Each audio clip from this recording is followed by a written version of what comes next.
Your party is in the city of Neverwinter. The king has requested your presence because a scout discovered an undead army slowly trudging towards the walls, and he needs you to either find the source of the plague or defeat the army. For the past week, they've been doing nothing but stand outside the walls, just outside of the range of the archers. They're not allowing any caravans in or out of the city, and the people are beginning to lose morale. Lightningfoot and Tarkin have lost their patience, and they drag the other two along to do something about this scourge.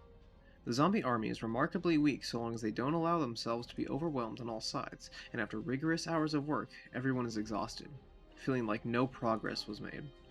And at this moment they learn why. Neria's legs are turned to stone, and a large rock nearly 4 feet across is launched at the party, Lightningfoot jumping in front to absorb the mass of earth. I won't let you stop my advances. Neverwinter will be mine. The four gaze upon the terrifying visage of the Death Tyrant as it brings several undead you spent so much time slaying back into undeath. The source of the scourge found. You know now what to do. The Death Tyrant. Very rarely, when a beholder sleeps, their mind wanders into the realms of greater madness than usual. They imagine themselves in a reality where they're eternal, beyond death. When those dreams take hold of reality, the beholder transforms, losing its flesh and mortal coil, possessing the same magical powers as it once did during life, but now with the addition of the power of undeath.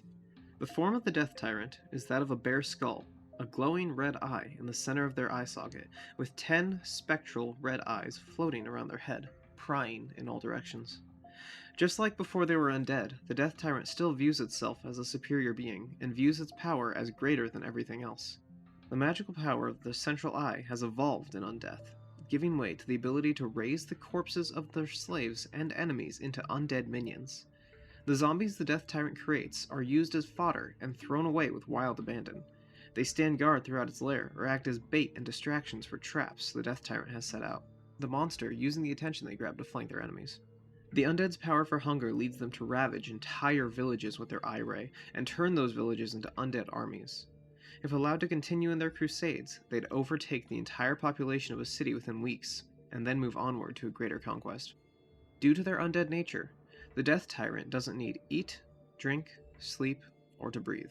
Death Tyrants also generally possess the same lairs as they did as Beholders, but with a much more dead aesthetic. When in their lair, the Death Tyrant possesses a slightly higher challenge rating of 15, valuing them at 13,000 experience each. As with last time, a lair action has its own unique initiative of an unnatural 20, and it loses ties to other creatures. During this period, the Death Tyrant can cause one of these lair actions to happen. A 50-foot cube within 120 feet of the monster is filled in with spectral eyes and tentacles. That area is lightly obscured and counted as difficult terrain until the next lair action turn. Another lair action is that walls sprout several appendages, and any creature, even ones from the ethereal plane, that's within 10 feet of the walls must pass a DC 17 dexterity save or be grappled. They can free themselves with a DC 17 escape save. Lastly, a spectral eye opens at a point within 50 feet of the Death Tyrant. One random eye ray shoots from that eye at whatever target the tyrant wants. This eye is considered to be an ethereal source. After the ray is fired, the eye closes up. Like last time, the Death Tyrant can't repeat an action until all 3 have been used, and it can't consecutively use actions. Much like the effect that the Beholder's lair has, the Death Tyrant's lair also has influence on the surrounding area. One or more of these effects will happen. Creatures within 1 mile of the lair will feel as if they're being watched, regardless of whether or not that's true. The other effect that can happen is that when a creature aware of the Tyrant's presence, and is hostile towards it, takes a long rest within 1 mile of the lair, roll a d20 for that creature. And if the number is 10 or lower, a random eye ray is used on the victim. If the tyrant is killed, the effects fade over 1 d10 days. On to the stat block. The Death Tyrant is a large undead, lawful evil. They have 19 AC, natural armor, 25 d10 plus 50, or 187 average hit points, a walking speed of 0 feet, but a hovering speed of 20 feet.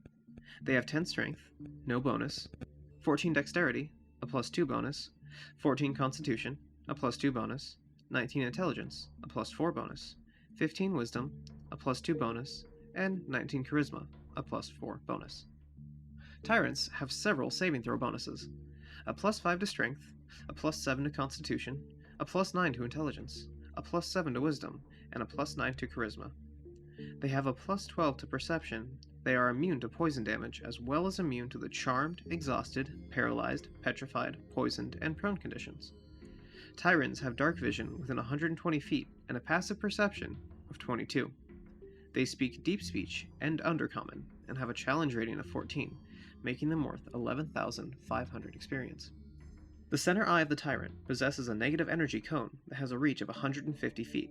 As with the Beholder, the Tyrant has total control over the cone and whether or not it's active. Any creature within the cone cannot regain hit points, and anything that dies in the cone becomes a zombie under the Tyrant's command. The body retains its place in the initiative count and is animated on its next turn, assuming the body hasn't been completely demolished. On to the actions. The Death Tyrant has a Bite action, a melee weapon attack with a +5 to hit and a 5-foot reach, one target. On hit, the attack deals 46 or 14 average piercing damage. The other action the Death Tyrant has is its Eye Rays.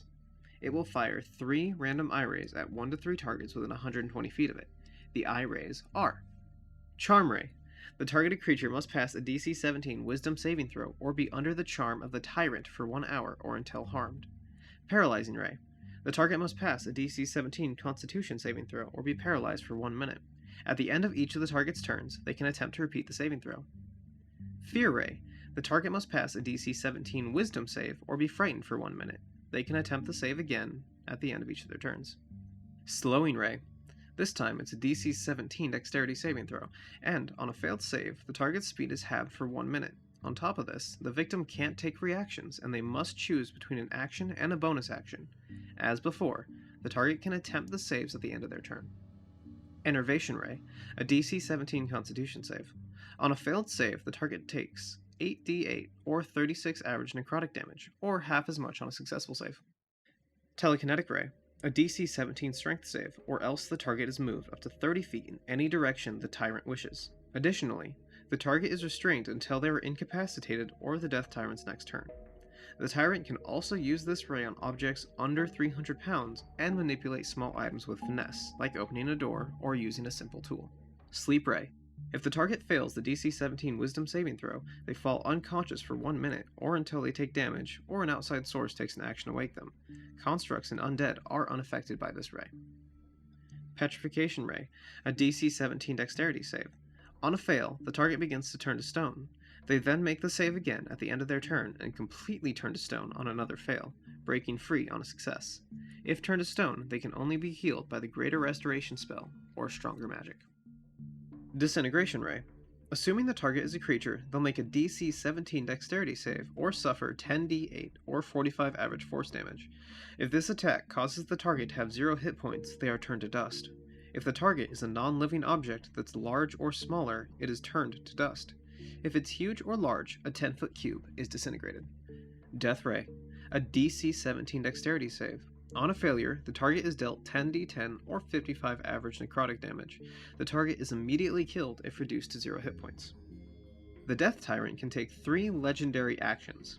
These are actions that can be used after another creature's turn, and the legendary actions they've used are regained at the start of their turn. They have 1 legendary action to choose from, and that's that they use 1 random Eye Ray. Aldor takes advantage of the fact that the Tyrant is distracted by Tarkin and Lightningfoot and sneaks behind it to take advantage of a rare scroll that he was saving for a moment such as this. The scroll, enchanted with the power to cast Incendiary Cloud 1 time on a target of his choice. The battle has surely weakened their foe, and this will hopefully be the final blow needed to terminate the threat.